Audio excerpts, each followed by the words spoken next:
Assalamualaikum warahmatullahi wabarakatuh. Bismillahirrahmanirrahim. Alhamdulillahirabbil alamin. Allahumma shalli ala sayyidina Muhammad wa ala alihi wa sahbihi ajmain. Amma ba'du. Materi yang sekarang kita masuk pada materi yang perlu kita jauhi. Jadi menghindari perilaku tercela, yaitu cinta dunia. Nah, cinta dunia dalam bahasa Arabnya, jadi cinta itu adalah hubbun, sedangkan dunia adalah dunia. Sehingga di dalam istilah Arabnya itu dikenal dengan hubbud dunya. Di dalam Al-Quran surat Al-Hadid ayat 20, Allah Subhanahu wa taala berfirman, Bismillahirrahmanirrahim. I'lamu annamal hayatud dunya la'ibu wa lahu wa zinah.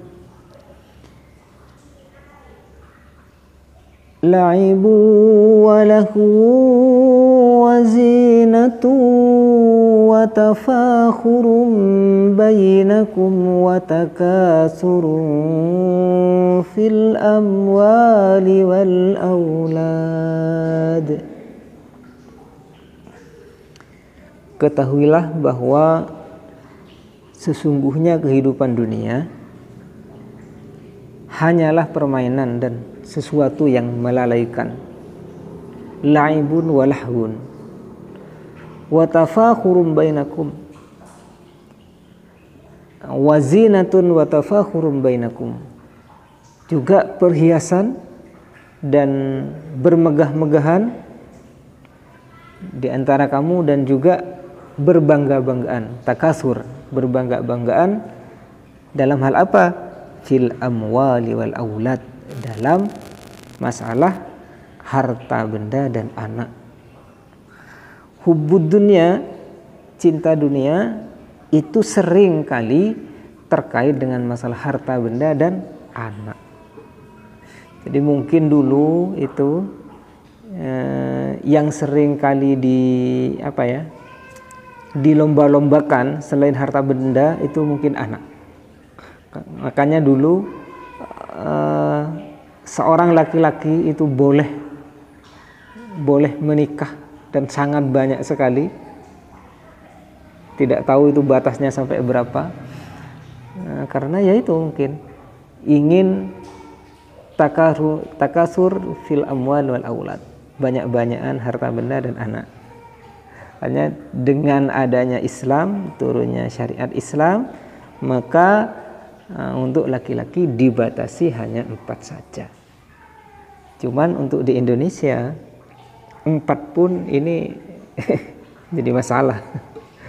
Banyak yang takut. Mau 2 saja ini sudah tidak lumrah di Indonesia.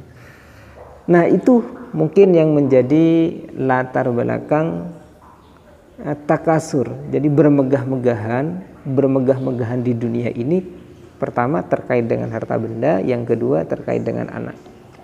Tapi untuk yang anak ini sekarang di Indonesia tidak begitu. Tapi untuk yang amwal, untuk harta benda ini masih sangat besar sekali. Hubbud dunia itu sebenarnya tidak kemudian kita memberikan penafsiran terhadap orang yang kaya dan langsung kita tuduh hubbud dunia. Oh, ini hubbud dunia, ini cinta dunia. Tidak. Orang yang punya rumah mewah, rumahnya bertingkat, punya tanah di mana-mana, tuan tanah, mobilnya banyak. Pas kemudian kita katakan sebagai hubbud dunya, itu tidak. Karena yang dimaksud dengan hubbud dunya adalah mencintai dunia. Jadi mencintai dunia di mana dunia itu ada di dalam hatinya. Ada di dalam hatinya. Orang tersebut merasa berat apabila dia mempunyai sesuatu, dia punya harta benda, untuk keluar itu berat sekali. Jadi tidak kemudian orang yang kaya raya dikatakan hubbud dunya, tidak. Orang yang hartanya banyak, kaya raya dia, tapi dia royal, gampang untuk mengeluarkan infak, gampang untuk bersedekah, menyantuni anak yatim, nyumbang ke masjid, nyumbang ke pendidikan. Dia tidak merasa keberatan, maka orang tersebut tidak termasuk hubbud dunya. Justru orang yang terlihat miskin pun, tapi untuk mengeluarkan hartanya itu berat sekali karena takut habis, karena takut ini hasil dari keringat, peras keringat, ini hasil dari pekerjaan yang sangat melelahkan, sehingga yang seharusnya dia keluarkan dia tidak keluarkan, bahkan zakat pun tidak dikeluarkan. Nah, ini yang dimaksud dengan hubbud dunya. Jadi lengket dunia itu, bukan orang yang kaya raya kemudian langsung kita itu hubbud dunya. Contohnya apa? Ya, dia mobilnya banyak, sapinya banyak, istrinya banyak. Itu pas kemudian dikatakan hubbud dunya. Tidak seperti itu. Jadi ya ini perlu dicatat. Jadi yang dimaksud dengan hubbud dunya di sini adalah seseorang yang hanya mempunyai kecenderungan untuk mentasarrufkan uangnya, jadi menggunakan harta bendanya kepada jalan ke jalan yang itu hanya mempunyai manfaat dunia saja. Kalau sudah terkait dengan akhirat, hatinya itu lengket sekali. Makanya ada istilah, dan ini memang penyakit betul sekarang. Jadi ada yang mengatakan kalau pergi ke mall bawa uang 100.000 itu sedikit sekali rasanya. Tapi pergi ke masjid bawa 10.000 itu sudah terasa banyak sekali. Ini memang terbalik. Ini harus diatasi. Karena kalau ke mall itu bisa-bisa yang dibeli bukan sesuatu yang bermanfaat, tidak kurang bermanfaat. Maksudnya tidak bermanfaat di akhirat. Nah, itu yang harus dihindari ya. Baik, itu pemahaman tentang hubbud dunya. Jadi cinta dunia maksudnya adalah hatinya itu terletak pada hatinya, bukan pada harta benda yang dilihatnya, tapi lebih kepada hatinya. Untuk yang berikutnya, apa yang menjadi penyebab hubbud dunya? Yang pertama adalah orang yang di dalam hatinya, di dalam pikirannya masih menganggap bahwa dunia ini merupakan tujuan utama. Jadi dia hidup, maka dunia ini menjadi tujuan utamanya. Padahal kita tahu bahwa dunia ini hanyalah sebatas persimpangan menuju akhirat. Persimpangan menuju akhirat saja. Di dunia ini hanyalah sebatas tempat lalu lalang. Makanya sabda Rasulullah itu kun fid dunya ka'abiri sabil. Jadi hiduplah kalian dunia itu seperti orang yang hanya musafir itu yang hanya numpang lewat saja. Memang dunia itu numpang lewat. Jadi kita dulu hidup di alam kandungan, kemudian lahir ke dunia, ini numpang lewat. Sebenarnya kemana tujuannya? Tujuannya ke akhirat. Ya, makanya nanti setelah di dunia, nanti meninggal, masuk pada alam kubur yang dikenal dengan alam barzakh. Nah, alam akhirat itu nanti setelah kiamat. Orang yang menganggap bahwa dunia ini sebagai tujuan utamanya, maka dia tidak memikirkan akhiratnya. Entah di akhirat itu akan selamat, entah di akhirat itu akan mendapatkan nikmat ataukah tidak, dia sudah tidak memikir tentang itu. Ini yang sangat berbahaya. Jadi perlu diingat bahwa ketika kita sudah di dalam hati dan pikiran kita merasa bahwa dunia ini adalah tujuan utama kita, maka pada saat itu kita sedang kena penyakit, segera dibersihkan. Segera dibersihkan. Terus yang kedua, ada suatu kecenderungan untuk mengumpulkan harta benda dengan menghalalkan segala cara. Jadi untuk melihat apakah seseorang itu hubbud dunya atau tidak hanya dilihat pada hartanya yang banyak, bukan dilihat pada hartanya yang banyak, tapi dilihat dari cara dia mengumpulkan harta itu, benar atau tidak caranya. Kalau caranya itu benar, ya tidak termasuk. Ada orang yang miskin tapi dia suka mencuri, berarti dia hubbud dunya, karena dia sudah menghalalkan segala cara untuk memperoleh harta dunia. Tapi kan tidak kaya, meskipun tidak kaya tapi dia termasuk hubbud dunya. Karena kembali kepada yang pertama itu tadi, dia menganggap bahwa kehidupan dunia ini adalah tujuan utamanya, bahkan akhir dari segalanya. Jadi ada yang tidak percaya bahwa nanti itu ada akhirat. Ada kehidupan setelah kematian, ada yang tidak percaya. Jadi alhaakumut takatsur hatta zurtumul maqabir. Bermegah-megahan telah melalaikan kamu sekalian sampai kamu masuk ke dalam kubur.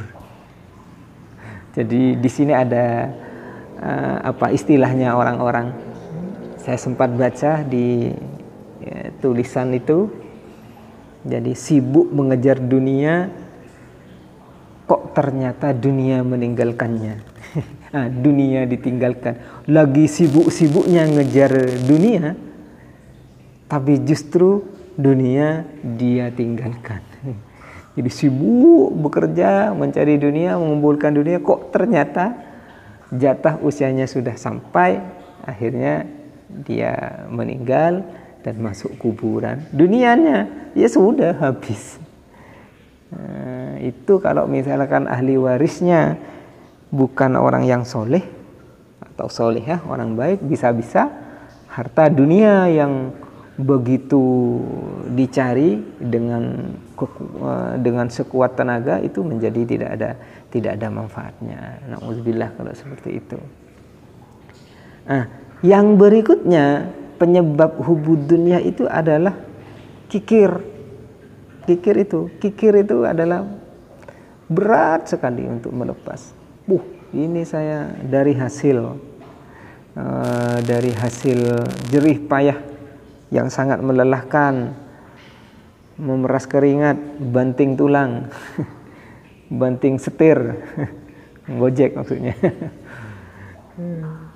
Kok malah begitu gampangnya mau diletakkan di kotak amalnya, seperti itu. Kikir. Padahal semua itu adalah pemberian dari Allah Subhanahu wa taala. Kalau Allah itu berkehendak untuk tidak mendapatkan rezeki, tidak mendapatkan uang, ya meskipun usahanya pontang-panting tidak akan mendapatkan apa-apa. Jadi perlu dikembalikan itu. Makanya di sini penyebab berikutnya adalah orang itu karena terlalu rakus, ingin numpuk terus harta benda, rakus. Terus juga termasuk dari penyebab orang itu hubbud dunya adalah ketika dia setiap kali mendapatkan nikmat, ya, dia tidak mau menyukuri, tidak bersyukur terhadap itu. Termasuk tanda-tanda. Cara bersyukur itu, ya kalau misalkan kita dapat rezeki, itu bisa langsung bersyukur, mengucapkan kata alhamdulillah. Cuman kalau melalui orang lain, biasanya kan dikasih sama orang, maka kita ucapkan terima kasih. Itu bentuk syukur. Nah, apa kira-kira dampak negatif yang akan menimpa seseorang yang hubbud dunya? Yang pertama, hubbud dunya itu bisa melupakan Allah. Maksudnya lupa kepada Allah, ya secara langsung, ya dapat kita lihat kalau misalkan dia mendapatkan rezeki tapi tidak berucap alhamdulillah. Itu salah satu tanda lupa kepada Allah. Dan juga hubbud dunya bikin lupa untuk mengerjakan perintah Allah. Saking asiknya berdagang misalkan, waktunya sholat sampai terlupakan.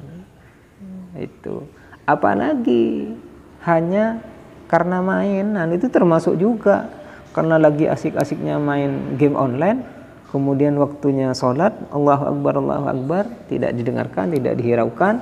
Setelah main capek, tidur, lalai, tidak melaksanakan sholat. Itu termasuk tanda lupa kepada Allah. Itu bahayanya hubbud dunya. Mudah-mudahan kita dijauhkan. Terus yang kedua, dampak negatifnya adalah lemahnya iman, yaitu tadi orang yang apabila sudah dalam pikirannya itu hanya dunia terus, maka dia akan lupa untuk mengerjakan perintah Allah. Bisa dilupakan itu. Ya Allah, saya begitu sibuk, ya Allah, mohon maaf saya tidak sempat sholat duhur misalnya. Saya begitu capek, ya Allah, tadi bekerja. Saya capek untuk melakukan sholat isya misalkan. Itu termasuk hubbud dunya, lemah sudah imannya. Jadi dia sudah tidak menghiraukan lagi bahwa meninggalkan sholat, meninggalkan kewajiban itu besar siksanya nanti di sisi Allah Subhanahu wa taala. Na'udzubillah. Dan selain itu, hubbud dunya itu menjadi penyakit, sumber penyakit. Terutama penyakit hati ya. Mulai dari tamak, rakus, pamer. Nah, orang hubbud dunya itu biasanya cenderung pamer juga. Makanya yang pamer-pamer itu kemungkinan hubbud dunya. Jadi punya ini langsung pengen diketahui oleh orang lain. Pengen punya baju, pengen langsung dipakai, dipamerkan kepada orang lain. Itu termasuk apa ya, dampak negatif daripada hubbud dunya. Dan yang paling berbahaya adalah ketika dengki terhadap orang lain. Dampak negatifnya, orang kalau sudah hubbud dunya, dia dengki sama orang lain, maka susah dia akan mempunyai teman, mempunyai kerabat yang dekat, mempunyai tetangga. Bisa-bisa tetangga-tetangga itu pada dimusuhi semua. Yang paling mencelakakan, yang paling berbahaya adalah ketika kedengkian itu sampai mempengaruhi dirinya untuk mencelakakan orang lain yang dia benci, yang tidak dia sukai. Ini sangat berbahaya sekali. Ada tetangganya beli mobil misalkan, karena sering lewat di depan rumahnya maka dia naruh paku. Nah, itu termasuk kedzaliman.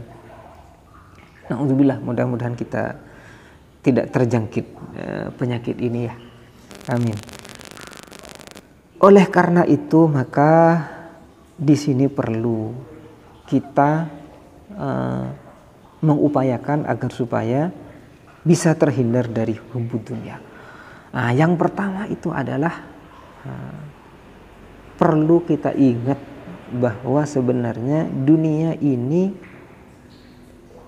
hanyalah sebatas tempat lewat saja. Seperti yang saya sampaikan di awal, dunia ini hanyalah tempat lewat saja. Perlu benar-benar kita ingat dan menyadari bahwa dunia ini sementara, sedangkan akhirat selamanya. Ini perlu kita selalu mengingat ini. Nah, yang berikutnya untuk menghindari hubbud dunya ini juga bisa dilakukan dengan cara kita senantiasa mengingat kematian. Makanya ada ceritanya pada masa sahabat itu, ada seorang sahabat yang sampai menggali kubur. Kubur digali, kemudian dia tidur. Biar ingat sama mati dan tidak cinta dunia. Ini penting. Kalau sekarang kan lain, ya memang ada itu, siapa itu? Ada beberapa orang yang masuk kubur kemudian berceramah di dalam kubur. Ya kalau itu bagi saya aneh lah. Karena itu apa ya, karena mungkin dia karena konten aja dia. Kalau memang untuk dirinya sendiri kan tidak perlu ditonton banyak orang, tidak perlu direkam. Silahkan, misalkan ada yang mau gali kubur, ingin mengingat kematian, kemudian tidur di dalam. Tidak usah seperti itu sebenarnya. Bisa di dalam kamar, matikan lampunya, dalam keadaan gelap, insya Allah pada waktu itu akan gampang kita mengingat kematian. Karena yang namanya kuburan itu tidak ada lampunya. Tidak ada yang namanya kuburan itu terang benderang. Tidak ada. Kecuali memang sudah dikehendaki oleh Allah Subhanahu wa taala, maka di dalam kubur itu akan terasa terang. Akan terasa terang bagi penghuni kubur itu. Kalau orang yang hidup di dunia ini ya enggak kemudian pas melihat kuburnya bersinar ya enggak. Nah, itu yang kedua, cara menghindari. Yang pertama harus memahami betul bahwa kehidupan dunia itu sementara. Yang kedua harus senantiasa mengingat kematian. Yang berikutnya adalah kita itu harus qanaah. Qanaah itu gampang menerima, merasa cukup terhadap apa yang telah diberikan oleh Allah Subhanahu wa taala. Cuman qanaah ini sulit bagi mereka yang sering tolah-toleh kanan kiri. Tolah-toleh kanan kiri ini sulit, orang punya sifat qanaah ini sulit. Makanya jangan suka tolah-toleh kanan kiri. Sudah nikmati dan syukuri apa yang telah diberikan oleh Allah kepada Anda, dengan tanpa perlu melihat sisi kanan kiri mereka itu punya apa, sudah membeli apa, punya barang baru apa. Udah, tidak usah mikir itu. Yang penting pada saat ini kita butuh makan ada, kita butuh pakaian ada, kita ingin beli-beli ya ada, ya sudah, syukuri itu aja. Apalagi ingin haji ada, wah masya Allah itu, masya Allah. Itu harus qanaah. Terus yang terakhir, perlu benar-benar diingat bahwa apabila kita mempunyai harta benda, dan bahkan apapun saja yang kita miliki di dunia ini nanti akan dimintai pertanggungjawaban oleh Allah Subhanahu wa taala. Dengan demikian maka hati ini akan insya Allah terjaga. Hati ini akan terjaga untuk tidak menggunakan, mentasarrufkan harta yang kita punya ke jalan yang diridhai oleh Allah. Jadi bentuk terjaganya kan seperti itu. Kalau kita sadar bahwa sebenarnya apa yang kita miliki ini adalah merupakan pemberian Allah, dan pemberian Allah itu nanti akan dimintai pertanggungjawaban. Makanya ada yang mengatakan nanti di akhirat kelak urusan atau proses evaluasi.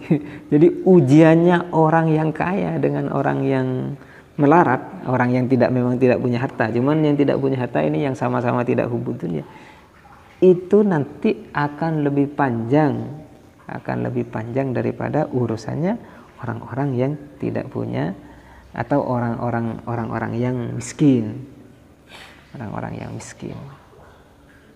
Jadi itu yang perlu kita pahami, bahwa hubud dunya itu merupakan perilaku tercela yang harus kita hindari. Kita harus benar-benar memahami apa yang menjadi penyebabnya dan apa dampak negatif apabila kita hubud dunya, dan juga perlu kita mengetahui tentang cara-cara bagaimana menghindarkan diri ini dari cinta dunia. Itu sementara yang bisa saya sampaikan. Kurang lebihnya mohon maaf. Mudah-mudahan ilmunya bermanfaat. Wallahul muwaffiq ila aqwamit thoriq. Wassalamualaikum warahmatullahi wabarakatuh.